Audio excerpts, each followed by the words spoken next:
네, 오늘은 0789번님께서 사연을 보내주셨습니다. QRT, 네오셈, 반도체주들 많이 비중 보유하고 계시고요. 이 밖에도 에브리보, 고려세관 같은 종목들 담고 계십니다. 그럼 하나하나 좀 짚어보도록 할게요. 정태근 이사님께 반도체주들 한번 여쭤보도록 하겠습니다. 사실 최근에는 유리개판 관련주들만 잘 가서 이런 QRT, 네오셈 같은 종목들 오늘도 큰 폭의 하락세를 보여줬거든요. 하지만 그럼에도 불구하고 그냥 보유하자라는 의견을 남겨주셨는데 계속해서 좀 가져가 봐도 괜찮을까요? 만약에 이분이 원하신 대로 손절을 생각한다라면 손절가는 이미 놓쳤어요. 이미 놓쳤고, 그러면 지금부터 생각해야 될 게 뭐냐면은 아직까지 반도체가 대세라는 거에 대해서는 부정할 수는 없습니다. 저는 아직까지 반도체가 대세라고 좀 생각을 하고 있거든요. 단지 뭐냐면은 시장이 계속 갈 수는 없어요. 11월 달, 12월 달 상승하고 1월 달 조정 나왔잖아요. 2월 달, 3월 달 상승하고 또 4월 달 조정 나오잖아요. 지금 패턴이 2달 상승하고 한 달 조정 나오고 2달 상승하고 한 달 조정이 나오고 있거든요. 제가 이 말씀 왜 드리냐면은, 그러니까 반도체 대세는 맞아요. 그런데 중간에 나오는 이 조정을 본인이 감내하고 쭉 갈 건가? 아니면 나는 마이너스 보는 게 싫다. 그래서 매도를 할 건가? 이 두 가지 중에서 고민을 해야 됩니다. 딴 거 없어요. 만약에 지금 2차 전지가 작년 8월 달에 그랬던 것처럼 반도체가 대세하라고 전환되게 된다. 그러면 다 자르고 나와야 되죠. 그거는 상담할 필요도 없어요. 필요도 없는데, 반도체가 대세라는 전제를 깔고 말씀을 드리게 되면은 1번, 2번을 선택을 하셔야 돼요. 근데 이거는 제가 하라고 말씀 못 드리고 선택권을 본인이 하셔야 돼요. 1번은 뭐냐면은 방금 말씀드렸듯이 반도체는 여전히 대세이기 때문에 지금 조정은 나오지만은 내 원금이 회복될 거다라고 생각하면 가져가시는 게 맞는 거고요. 아니다.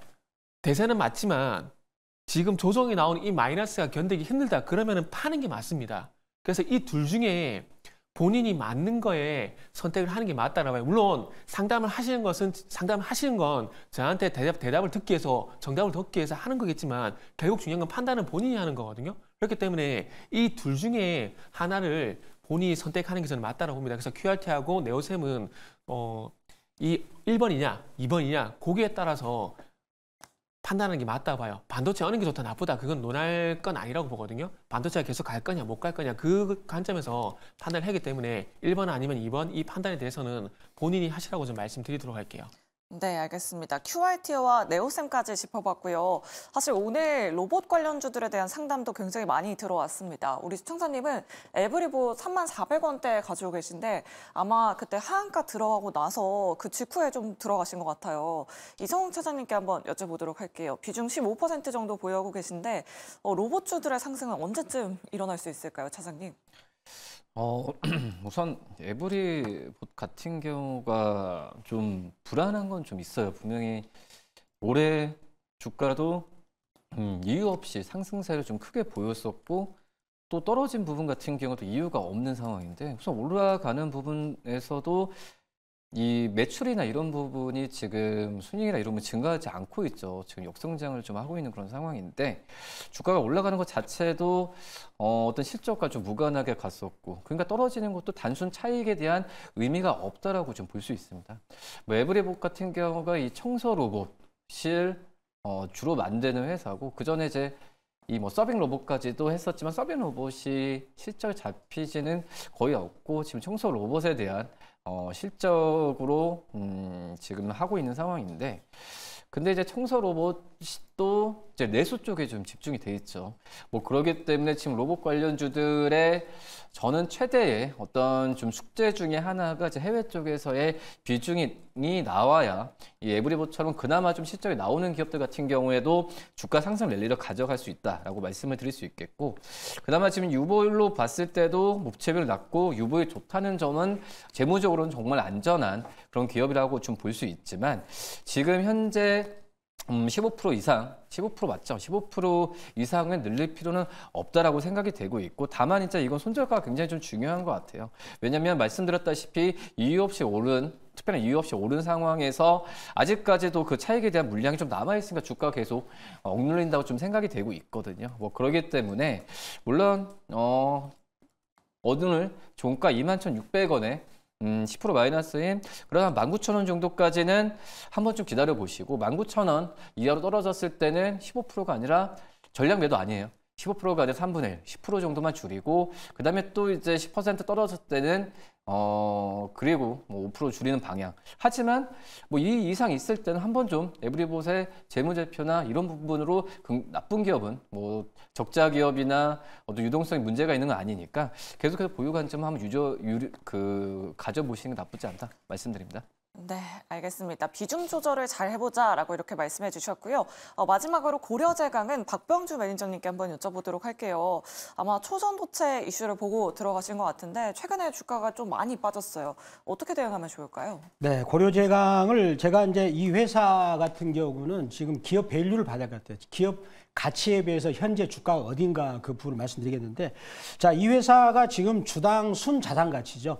주당 순자산 가치라는 것은 자산에서 부채를 뺀 순자산 가치입니다. 그게 지금 6만 7천 원을 위를 넘나들고 있는데 주가가 지금 2만 200원이에요. 그리고 지금 현재 그 자기 순이익 대비 주가 형성이 7배 정도 됐기 때문에 전형적인 기업 밸류에 맞는 기업입니다. 최근에 그런 재료를 가지고 3만 5천 원까지 갔다가 다시 밀렸는데 제가 보기엔 요거는 그 이제 누군가 이거를 털고 나갔다라고는 보이지 않습니다.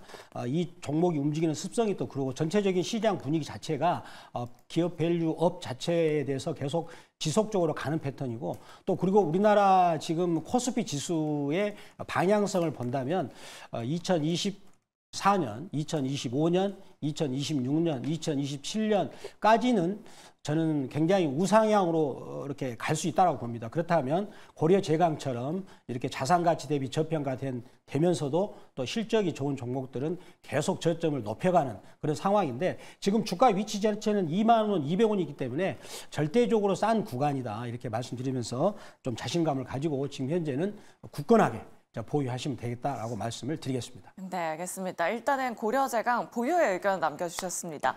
그럼 마지막으로 정태근 이사님께 추가적으로 질문 드리도록 할게요. 우리 시청자님 아무래도 반도체 종목 좀 많이 가지고 계시고 오늘도 반도체, 뭐 HBM, CXL 테마주들이 참 많이 빠졌던 하루였단 말이죠. 유리기판주들을 따라가는 게 좋을지 아니면 좀 계속 뭐 이런 종목들 저점 매수 관점으로 바라보는 게 좋을지 어떤 선택하시겠어요? 만약에 근데 이거 옆에 우리 차장님하고 매니저님이 다 대답을 하셨는데 제가 거기다 또 추가 대답을 해도 될지 모르겠는데 만약에 제가 저 포트를 가지고 있다면요. 저 포트를 가지고 있다라면은 저는 만약에 저라고 생각하고 말씀을 드릴게요. 반도체 같은 경우는 어차피 손절 라인 놓쳤어요. 손절 라인 놓친 상황들이고 그러면 아까도 말씀드렸지만 계속 갈지 안 갈지에 대한 부분을 판단을 해야 되는데 그냥 가져갈 것 같아요. 그냥 가져가고 유리기판 쪽으로 저는 안 갈 겁니다. 어차피 지금 마이너스 나는 거 좀 짜증나긴 하지만 다시 시장이 조정받고 반등이 나오게 된다면 다시 간다는 관점이기 때문에 일단 볼 것 같고요. 그리고 조금 전에 에브리봇하고 고려제강 같은 경우는 저는 매도를 할 것 같아요. 왜냐하면은 그러니까 조금 길게 보는 관점에서 이게 단기 테마로 끝이 날 것인가 아니면은 이제 주도업종이 이렇게 길게 본 주도업종으로 볼 것인가 거기에 대한 차이가 있을 수밖에 없는데 에브리봇은 아무리 보다도 이번 4대 폭등 4대 장이었잖아요. 에브리봇, 신상텔타테크, 제즈반도체, 엔캠. 지금 엔캠 빼고는 다 그 주가가 좋지 않은 상황들이잖아요. 그러니까 어찌 보면은 시세에 의해서 충분한 상승이 나왔다고 생각이 들고 내가 못 팔았구나는 인정하는 게 좋을 것 같고 고려제강도 물론 가지고 있는 가치가 더 좋겠지만은 제가 봤을 때는 초전도체 테마로 갔던 종목이라 봅니다. 그러면 결국 에브리봇도 그렇고 에브리봇도 시세에 의한 급등, 고려제강 그 테마형 급등 이런 것도 인정하게 된다면 이 두 부분을 빼버리고 차라리 저는 현금을 놔둘 것 같아요. 현금을 놔두고 돌아섰을 때 뭐 중국 소비주가 될지 자동차가 될지 금융가 될지 모르겠지만은 차라리 현금을 가지고 있을 것 같아요. 그러면은 결론이 이거죠. 반도체 두 개는 가지고 있고 나머지는 팔고 현금 가지고 있다가 시장이 다시 좋아지게 된다라면은 저는 그때 가서 새로운 것들로 추정 매수 관점에서 한번 올라타 보겠다. 뭐 저는 그런 말씀드리고 싶네요. 네, 알겠습니다. 우리 시청자님 많은 도움 되셨길 바라보도록 하겠고요. 내 종목 포트폴리오도 이렇게 전체적으로 상담 받고 싶으시다 하시는 분들은 아래 나가고 있는 문자 메시지, 메일 주소 많은 이용 부탁드리도록 하겠습니다. 자, 그리고 총선이 이제 이틀밖에 남지 않았죠. 지난주 사전투표 하신 분들도 참 많으시리라 생각이 드는데요. 정책 테마주 그리고 정치 테마주 가지고 계신 분들 9일과 11일에 저희가 특집으로 상담 도와드리도록 할 테니까요. 많은 참여 부탁드리도록 하겠습니다. 02-2000-4919번 그리고 샵 2034 문자 메시지로 많은 연락 부탁드리도록 하겠습니다. 자, 그리고 계속해서 조조의 운수대통 시간 이어집니다. 시초가 공략주 공개된다고 하니까요. 채널 고정하시고 저희와 끝까지 함께해 주시길 바라겠고요. 세 분의 전문가는 여기서 이만 보내드리도록 하겠습니다. 오늘 말씀 감사합니다.